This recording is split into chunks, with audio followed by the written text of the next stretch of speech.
Hola, ¿cómo estás? Seguimos con la inflamación que quedó pendiente y vamos a hablar ahora sobre el espectro de la inflamación y qué podemos hacer con la dieta para mejorar esta situación. La inflamación, para empezar, es una confluencia de factores, o sea, una sumatoria de varios factores. Tenemos el primer factor, que son los alimentos. Hay personas que tienen más o menos reacción a los alimentos. Ya mencionábamos que hay intolerancias, alergias, sensibilidades. Pero también hay un factor estrés que se suma para dar más o menos inflamación. También tenemos los problemas intestinales, pues puede ser que por diversas circunstancias tus características sean diferentes a las de otra persona. Y si tú tienes disbiosis o de este tipo de situaciones con la microbiota, pues otro factor que se suma.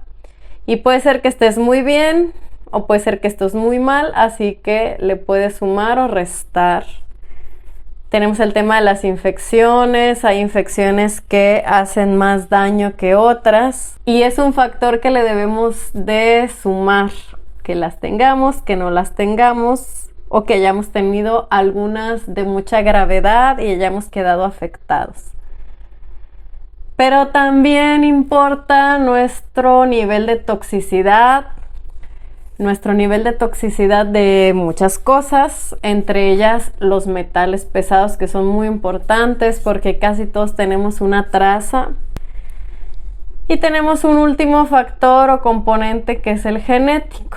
El genético quiere decir que tú puedes heredar ciertas características. Hay una teoría que dice, no sé si decir que es una teoría que lo dice, pero lo explica muy bien un libro porque está comprobado, que cuando hay mala transcripción genética, errores de transcripción en el ADN y eso, pues pasamos de que una célula esté bien a que tenga un defectito y después eventualmente quizás son dos defectos y esto se va multiplicando y luego quizás son más defectos. ¿Y qué crees? Si no corriges esta mala transcripción de ADN, tus hijos la heredan. Es por eso que muchos nacen con situaciones que se parecen demasiado a sus papás. Curiosamente se enferman de lo mismo, pero más rápido. Si tu mamá siempre padeció de las vías urinarias, ahí vas tú a hacer lo mismo, pero empezaste quizá mucho más joven. La buena noticia, espero haberme dado a entender. La buena noticia es que la célula siempre guarda una copia de respaldo, un backup. Es como subir tus contactos a la nube. Esto está ahí y entonces quizá la persona que originó la mala transcripción no la pudo corregir y la heredó a una, quizá dos generaciones, pero como ese respaldo, ¿qué crees que esta generación lo puede resolver? Y para eso es el tema del ayuno. Por eso el ayuno es muy diferente a un objetivo de pérdida de peso o de control de azúcar o de resistencia a la insulina. Exclusivamente nos quedaríamos muy cortos cuando hablamos de los beneficios del ayuno. Bien, entonces hablando exclusivamente del factor alimentación, porque es lo que ahorita nos atañe, hay una pregunta que es la que vamos a lanzar y sería justamente si hay otros alimentos que nos causen inflamación crónica aparte de lo que ya hemos hablado de los carbohidratos o una fuente energética basada en carbohidratos. Entonces sí, la respuesta es sí. ¿Por qué? Pues porque empezamos sabiendo, todos lo saben, que muchos alimentos ya no son naturales. Digo, las latas de chiles en escabeche no creo que existieran hace 100,000 años, entonces no son naturales, los hemos fabricado. La regla es bien fácil, si viene empaquetado y trae fecha de caducidad, pues ya no es natural. Consumimos cosas que ya no son reales, nos venden un producto blanco y espesito que nos han dicho que es crema y tienes toda la vida consumiéndolo, así que pues lo aceptas, te acostumbras al sabor, pero ¿qué crees? No es crema. La mayonesa igualmente, yo te comenté por ahí que la receta de la mayonesa era huevo, aceite principalmente o recomendado que uses en casa el de oliva y un poco de vinagre. Y si buscamos una mayonesa de alguna marca, no vamos a decir marcas, y volteamos la etiqueta, vas a ver que hay muy poco de esto en todos los ingredientes que contiene. Y al final de cuentas, todo eso que no es natural altera nuestra homeostasis. La homeostasis es equilibrio interno y también afecta pues nuestras bacterias, nuestro microbioma. Y pues al rato ya estás bien sensible, todo te cae mal, te inflaman, se te olvidan las cosas, te da agruras, tienes reflujo, te da sinusitis, porque todo eso es espectro de la inflamación. Y para terminar la cápsula de hoy, pues vamos a decir qué otros alimentos se eliminan en una dieta antiinflamatoria. En una dieta antiinflamatoria, el grupo más grande a eliminar es el del azúcar refinada. Y ahí mismo le agregamos harinas refinadas, porque el azúcar y la harina para el cuerpo básicamente es glucosa, o sea, azúcar, aunque los dos son carbohidratos, los tenemos en el mismo grupo porque es el número 1, azúcar y harinas refinadas. Y para no hacerte otro círculo, vamos a eliminar también sabores dulces. Sabores dulces, todos los agregados sin calorías, esas cosas se van. Esos son los principales. Y realmente aquí son dos grupos. El del azúcar y el de los endulcorantes. Pero vamos a englobarlos en un grupo más grande que diga carbohidratos y sabores dulces. Carbohidratos refinados y sabores dulces. ¿Por qué? Porque también tenemos este grupo que se elimina en la dieta antiinflamatoria, pero que en una dieta cetogénica, si no te sales de las calorías, podría entrar. Los cereales se eliminan en una dieta antiinflamatoria porque contienen un montón de sustancias que se ha observado que cada vez más personas generan intolerancias. O sea, hay una inflamación pequeña, acumulada y continuada, y de repente después de 25 años de llevar una misma dieta, pues te empiezas a enfermar empiezas a perder la memoria fácilmente, se te olvidan dónde dejas las cosas, o resulta que te casaste y quieres tener hijos y pues no se pudo, y entonces se le atribuye mucho a que tenemos estas intolerancias que no están bien detectadas, estudiadas, o de las que no se habla mucho, porque los cereales contienen algunos antinutrientes. ¿Cuáles son estos antinutrientes? El gluten además es muy inflamatorio porque el gluten es difícil de digerir en comparación con las proteínas de otros cereales. El gluten está principalmente en el trigo, por si no lo sabías, es una proteína. Y su presencia en el tracto digestivo, dado que tiene esta dificultad, puede inflamar el revestimiento intestinal. Igual lo puedes sobrellevar, pero eventualmente va a ir acumulando inflamación. Se vuelven los intestinos más estrechos, te vuelves más estreñido y a veces crees que es por otra cosa y es que estás consumiendo mucho gluten. El problema de esta inflamación continuada en el intestino es que te puede llevar a una situación que llamamos intestino permeable, y de ahí se vienen un montón de alergias. Y entonces se va viniendo una cadena de situaciones que tú ni relacionas, que de repente ya tienes, no sé, 60 años y empiezas con alergias a alimentos y dices, ¿pero por qué? Enseguida tenemos las lectinas. Las lectinas también son un antinutriente, también son proteínas y se encuentran más abundantemente en los cereales, aunque los encontramos en otros alimentos como las legumbres, también los frutos secos. Hablamos de la nuez y eso, por eso hay que darle un tratamiento a todo esto. También semillas como la chía, la linaza, el ajonjolí tienen lectinas. Hay algunos alimentos que es un grupo llamado solanáceas. Hablo del tomate, el jitomate, o sea los dos, tomate de verde, aquí le decimos tomatillo, y el jitomate, que es el rojo. Los dos son solanáceas.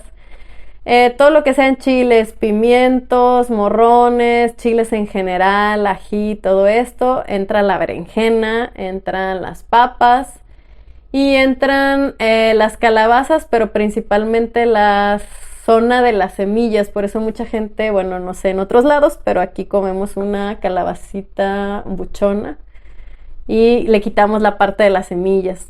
Entonces, las lectinas son indigeribles.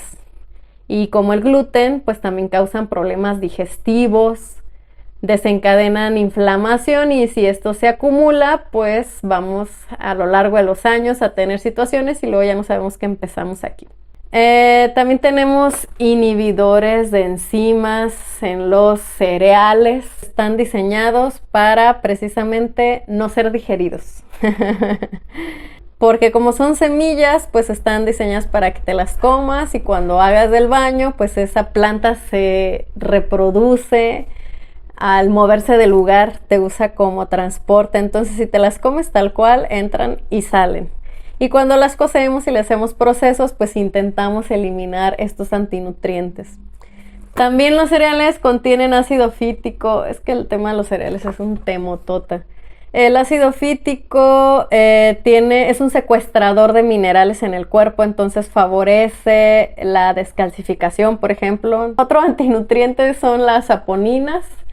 Especialmente rico en saponinas está la quinoa. Ya ves que estuvo de moda que era muy saludable y que cambiaras otros cereales por la quinoa. La saponina también es un antinutriente que fácilmente al cuerpo al entrar en contacto con él se inflama. Los cereales también tienen un porcentaje de azúcar. Acuérdate que lo principal en los cereales son los carbohidratos porque son almidones y los almidones se convierten en el cuerpo en azúcar. Por eso decimos que son altos en azúcar, más bien altos en almidones, por lo tanto en carbohidratos, y tienen altos niveles de omega 6 y si recuerdas queremos reducir el consumo de omega 6 porque casi todos tenemos un exceso en consumo de omega 6 y queremos subir o mínimo que exista el consumo de omega 3. Entonces cuando nosotros comemos cereales pues nos estamos ayudando con este equilibrio, lo estamos balanceando en pro del omega 6, lo cual no nos conviene porque el omega 6 es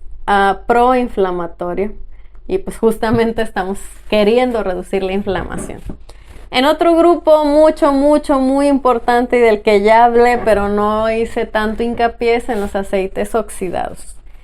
Recuerda que aunque un aceite de poliinsaturado no eleva el índice glucémico, o sea, no te sube el azúcar, por comerte medio bote de aceite de maíz no te va a subir el azúcar, pero sí vamos a tener una inflamación severa dado que son grasas poliinsaturadas y oxidadas. Entonces ya quedamos que todo lo que esté en el anaquel que sea poliinsaturado no nos conviene porque ya vienen oxidados intencionalmente, saborizados y aparte normalmente se utilizan para freír y hacer cosas que no nos convienen. Entonces los aceites oxidados por ser omega 6 y aparte ya vienen muy en mal estado son proinflamatorios y esto se elimina. Pero hay otro grupo en la dieta antiinflamatoria que no está en la terapia cetogénica y son los lácteos, porque en la terapia cetogénica sí podríamos consumir queso, la leche no.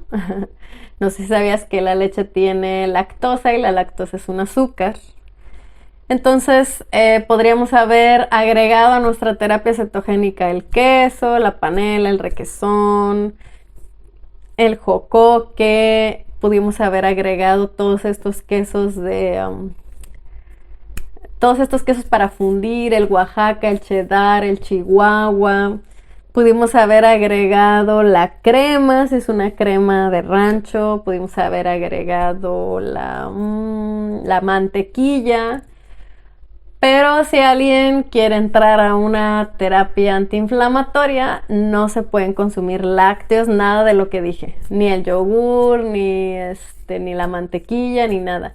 La mantequilla y el ghee son casi lo mismo, pero el ghee le llaman mantequilla clarificada porque le eliminamos una proteína que tiene la leche que se llama caseína. Entonces el ghee es 100% grasa, mientras que la mantequilla es grasa, agua y caseína. Cuando tú clarificas una mantequilla, se reduce como a un 50%, quizá te rinda un poco más dependiendo de la mantequilla. Y se le elimina una espuma donde la caseína empieza a subir y la clarificamos y obtenemos el ghee, que es la pura grasa. Con la leche, con los lácteos, en la terapia cetogénica, si no lo mencioné, creo que no lo mencioné, en el tema de la lactosa, en terapia cetogénica la leche está totalmente fuera de las ligas. La leche no entra ni en cetogénica ni en antiinflamatoria. No entra en cetogénica por la lactosa y no entra en antiinflamatoria también todos los derivados lácteos por la caseína. Los dos son o generan bastantes intolerancias. Y si por alguna razón estabas pensando en la leche deslactosada, tampoco, jamás prohibido, porque la leche deslactosada se le agrega una enzima para desbaratar la lactosa, porque tu cuerpo no puede hacerlo, o tiene muy poca enzima, o no la tiene. Es una deficiencia enzimática, algunos la tienen, algunos no. Pero cuando hacen este proceso fuera del cuerpo y tienen lactosa y le agregan la enzima, lo que hacen no es quitarle el azúcar, lo que hace es desdoblar la lactosa y genera galactosa y fructosa.